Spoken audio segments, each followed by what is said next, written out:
Look, you're still eating meat. How could you do that, you horrible person, wrecking the planet? Look how good I am.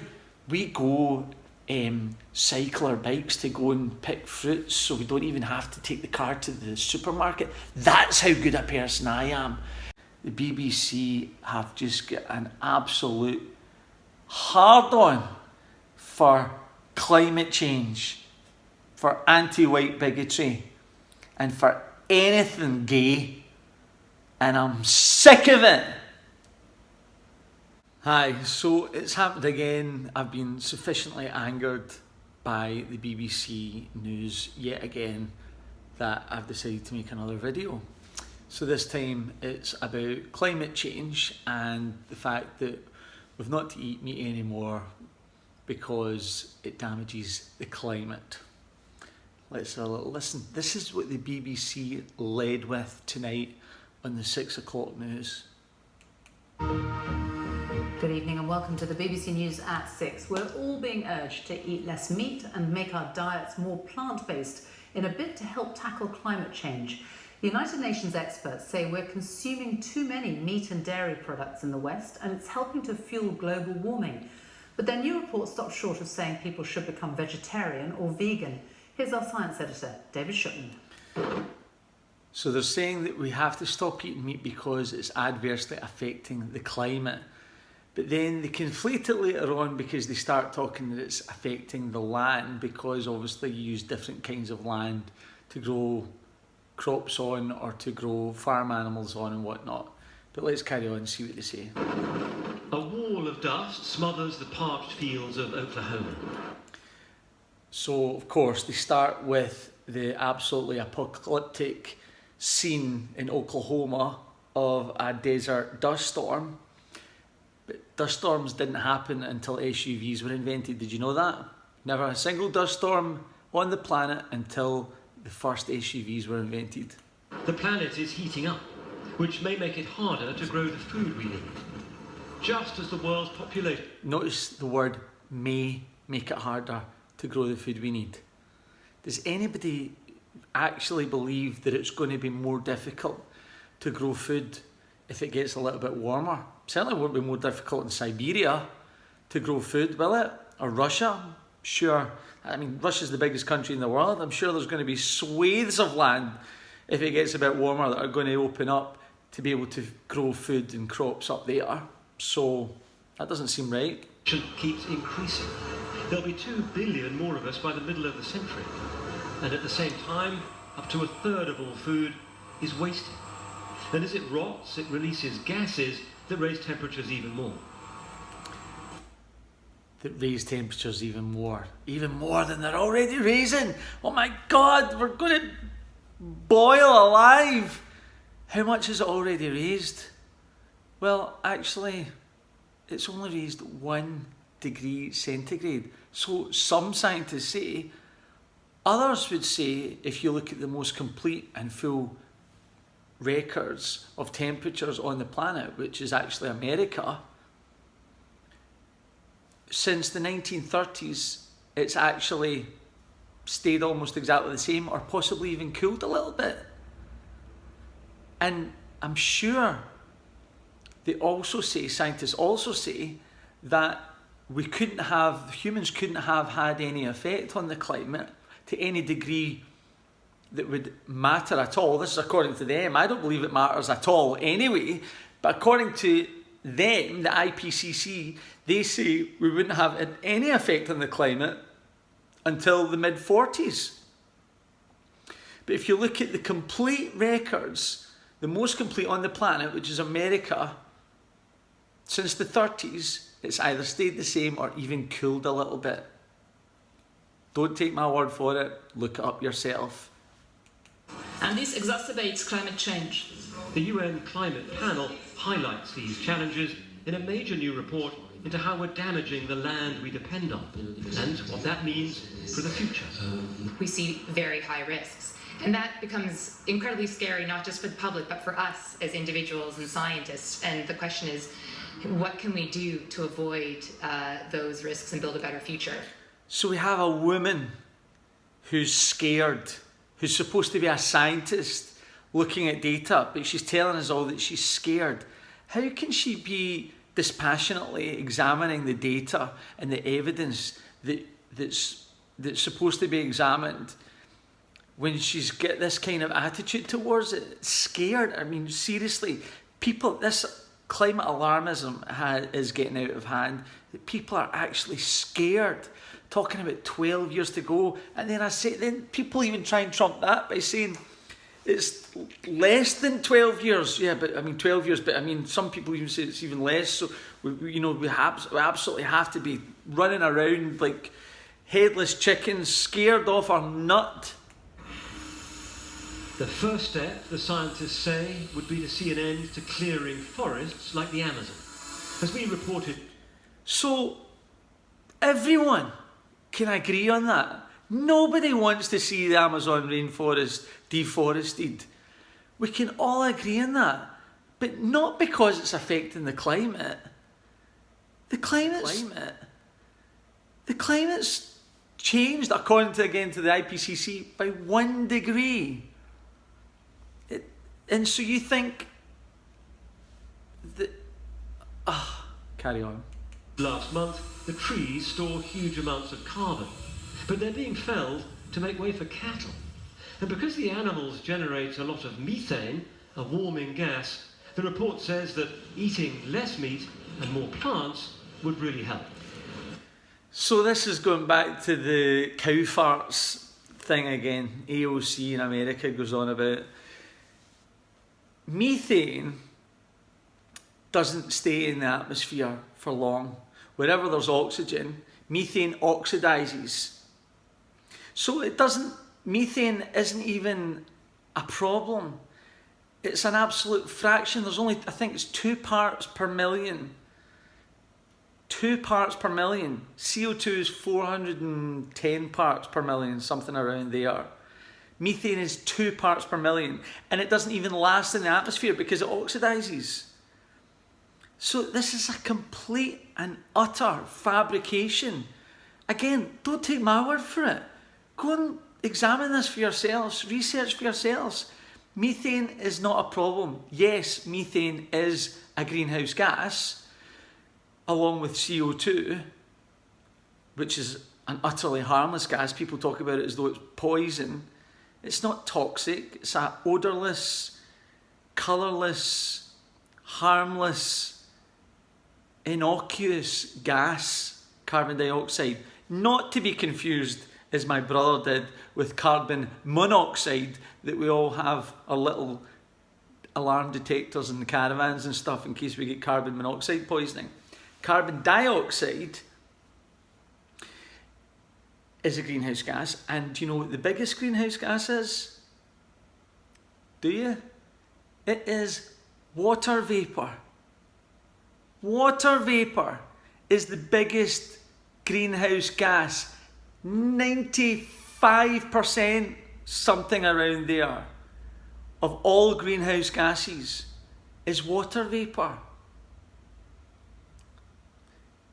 The equivalent, the effect that we are having on CO2, the effect that we are having on climate or on greenhouse gases, is the equivalent to standing in the largest hall on earth and somebody standing at the opposite corner smoking a cigarette and saying that that's affecting our atmosphere. Technically, yes, it affects our atmosphere. 97% of scientists would say that that cigarette is affecting our atmosphere because technically that is the truth. If I breathe out carbon dioxide, which everybody does, by the way, in case you didn't know, that affects the atmosphere. But does it affect the atmosphere to a degree where it matters? No, it doesn't. Neither does that stupid little cigarette way over in the corner there of the biggest hall in the world. It doesn't affect the atmosphere. I can't even smell it. But that's the equivalent of what they're trying to say of what humans are contributing to CO2. It's utterly meaningless. Let's carry on. So what we choose to put on our plate helps define what the carbon footprint and the level of greenhouse gases is in the atmosphere. So See the that? choice between broccoli and ribs on your plate actually has a... See that? That tells you everything you need to know about her, doesn't it? She's wearing an Africa pin badge. You know, you just know what kind of person she is. Short hair, feminist, Africa. Oh. A real link to the level of global warming that we're likely to see. To be fair, she might be South African, so maybe she just loves Africa because she's South African. I don't know, but that just annoys me anyway. The report suggests that we have to come up with clever new ways of producing food and of using land if we're to have any chance of avoiding the most dangerous... If we're to have any chance. Listen to the language they use. This scare tactics that they inject into their rhetoric. You know, even the scientists talking about being scared if we have to have any chance at all. So you think that if we just carry on doing what we're doing, we've got no chance? Because that's the implication of what he's saying, isn't it? Because if we don't do what they're telling us to do, then we don't have any chance, according to him. So that means if we carry on, all 7.2 billion of us on the planet carry on making food and eating food, producing and consuming the way we are, we've got no chance. That's it. Might as well give up. No chance. Everything will just come to a complete end. What a fucking idiot. ...impact of climate change. And it's very clear that switching to renewables on their own won't be enough. Well, we knew that anyway. At this research farm in the Netherlands, a glimpse of a possible future with a robot working a field. This is the view from the machine, spotting weeds in the crop. And planting everything in strips limits the spread of pests and the need to spray. So that's an important point, because the way they talk about it, you can't conceive what technology is going to be around in 50 years' time. Imagine what it was like 25 years ago, before mobile phones, 30 years ago, whatever it was, 25, 30 years ago, before mobile phones and whatnot. You couldn't conceive that everybody would have a supercomputer in your hand. Everybody to be able to do the things, go on the internet, watch TV, live boxing events, whatever it is, in your hand, the palm of your hand, a supercomputer. The way they talk is that, you know, as though we're not going to... They're talking as though technology will stand still and it won't be beyond our imagination in 40, 50 years' time, what we're going to be able to do with genetic modification and technology such as this in Holland and whatnot. We can't. Why are we even remotely worried about this? There's nothing that we can't overcome, or that you can't conceive that we're going to be able to overcome in 40, 50 years' time that we're facing just now. I mean, I don't think carbon dioxide is a problem whatsoever, even in the slightest, right? But even if it was, they've now got technology that they can draw it out of the atmosphere.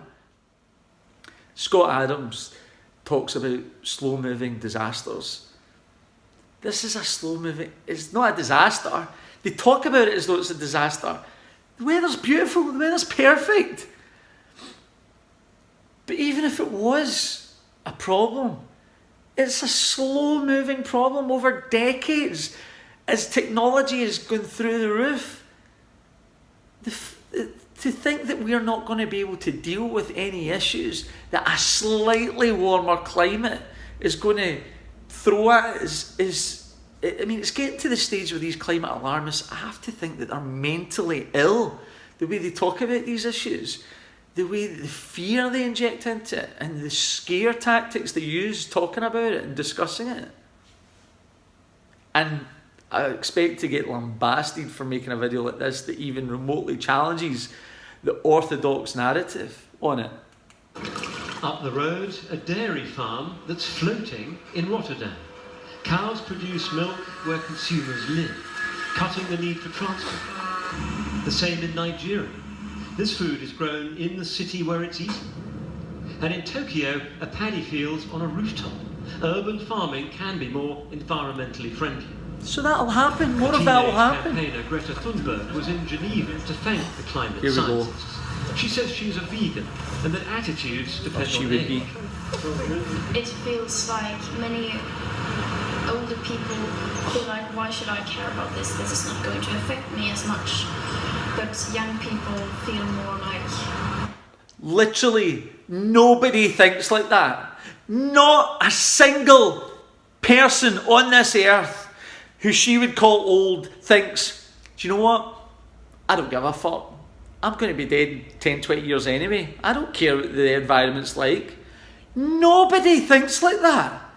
Everybody of good sense wants the environment, wants the world to be in a good condition and wants future generations to prosper even more than the present generations do. Why are we even remotely given this supposed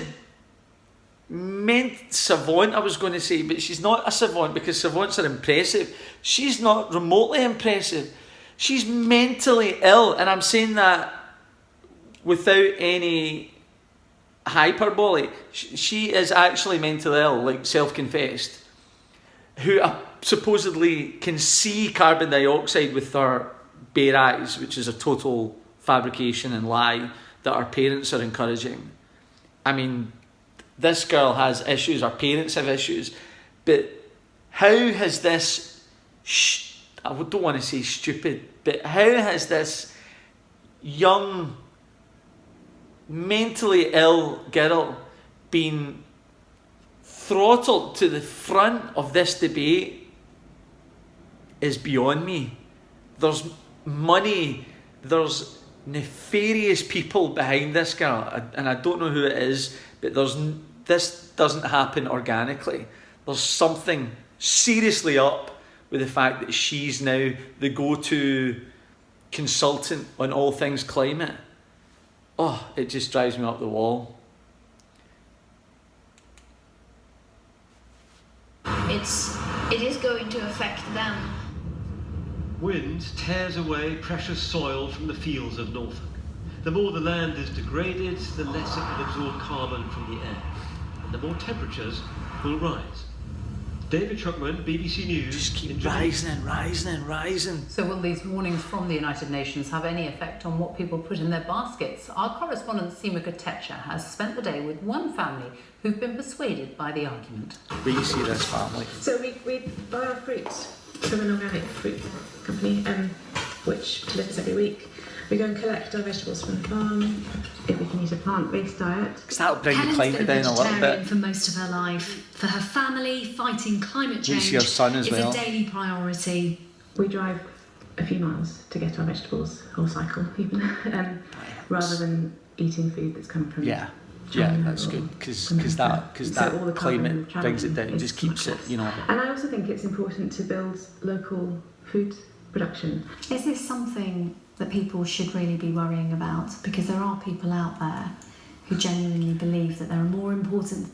So that's code for please say something really scary to scare everyone that's about to watch this evening after we've recorded it. Say something that can really hit home so that everybody will take our daft report more seriously and is going to be even more concerned about it than they would have otherwise. things in the world than climate change. I can't think of anything more important. Nothing. We're talking about, I mean, in the near future, potentially not being able to produce enough food for the planet. now, how many times have we heard over the decades that population is out of control, we're never going to be able to keep up, we can't feed them? And this was 30 years ago, when there was half the population there is now. 40 years ago, whatever it is, 7.2 billion now, and it was about 3 billion 30, 40 years ago. Might have been a bit more. This is from memory. How many times have we been told we're going to run out of food, we're going to run out of resources, we're going to run out of oil? And that never comes through. These people are never right. Technology moves on. There's more people, so there's more people to generate the food and create the products and whatnot. We keep up. We develop technology. It moves on. We manage. Yeah, let's keep going. Her son Quillan, a music enthusiast, says he's doing his bit to help the world. Far too much here. I think if on one climate man. change didn't exist, I would eat more. It's a boy. It's a guy. Probably. But, yeah, probably. Don't say I'm So you're not jealous. going to give up sausages altogether? You're thinking about it. So you're still eating sausages? Maybe. But remember his mum said there's nothing more important. Why is he allowed to eat sausages? Because she said it. There's nothing more important. That was her words. BBC News, Warwickshire. These people are so disingenuous. It is nothing more than signalling their virtue. Look how good I am. Look at you're still eating meat. How could you do that, you horrible person, wrecking the planet? Look how good I am. We go cycle our bikes to go and pick fruits, so we don't even have to take the car to the supermarket. That's how good a person I am. And that affects the climate. That little bit keeps it down for you. I'm doing that for you. Keeping the climate good for you. Joins me now from Geneva. That family have been persuaded, but these scientists that it's a warning, not an order. So why is he in Geneva? So he's just flown over Geneva. So everything that family is ever sacrificed for the sake of sparing the environment some more carbon dioxide spilling into it. Everything they've done for the last 15 years since that little kid was born has just been thrown out the window or gone through the jet engine that he used to fly over to Geneva. That's right. I mean, the scientists here are very keen not to look like they're bossing anyone around. They point out that in some of the poorest countries of the world, there are nomadic people who can't grow crops, so depend on animals for their survival. And all over the world, there are people with health conditions. Some people don't have any option. Beneficial. Africans, brown people. That a meat-based diet has a bigger impact on the climate than one based on they're allowed to do what they plants. want. Brown people. As horrible whites, we have to sacrifice. Today, we have to be ashamed. She inspired so many millions of people around the world. She said she's vegan, but immediately added that she didn't want to tell anyone what they should do. I think what's striking about... Have you ever met a vegan that doesn't tell you what you should eat? Is that I've not. Climate change can often seem a very remote, abstract sort of concept, but what this report does is... That's because it does appear utterly non-existent. In front of each of us, onto our plates, and the choices we make about what we eat every day. Sophie. David Shipman in Geneva, thank you. Geneva. A police officer. So there you go. To summarise, they headlined in the 6 o'clock news, scientists warn, you must stop eating meat to save the world, to save the climate. Actually, I want to play what they play at the very beginning, the way that they announce it. Wait to hear this. Listen. The United Nations says we need to eat less meat to help tackle climate change. To help tackle climate change. Scientists have warned that intensive farming to produce meat and dairy products is having a growing impact on the planet. Well, it's having a growing impact on the planet. If we're making more food, it's going to have more impact on the planet. But that's different from saying we're all going to die in 12 years because we're going to boil alive or we're going to burn alive, whatever. Guys, there's nothing wrong with the climate. It's beautiful. Even the climate, the temperature of a day, during a day, can vary in some places by 60 degrees. And you're worried about what might be a fraction of a degree. And you're not even sure about that. It's crazy that we're giving this any amount of time whatsoever. Now, let me clarify. I utterly am on side when it comes to preserving our environment, because I don't want pollution. But let me be utterly clear. CO2, carbon dioxide, is harmless. It's not pollution. You breathe it out. It's plant food. That's what plants need. In fact, they need more of it. They're being starved of it. If you go to any professional farmhouse that grows tomatoes and whatnot, they literally pump carbon dioxide into their greenhouses so that the tomatoes can grow more. That's what nature needs. Don't panic. There's no alarm. There's no issue. The climate's absolutely fine. Don't believe me. Do your own research and you'll see for yourself. There's nothing to worry about. The BBC have just got an absolute hard-on for climate change, for anti-white bigotry, and for anything gay. And I'm sick of it.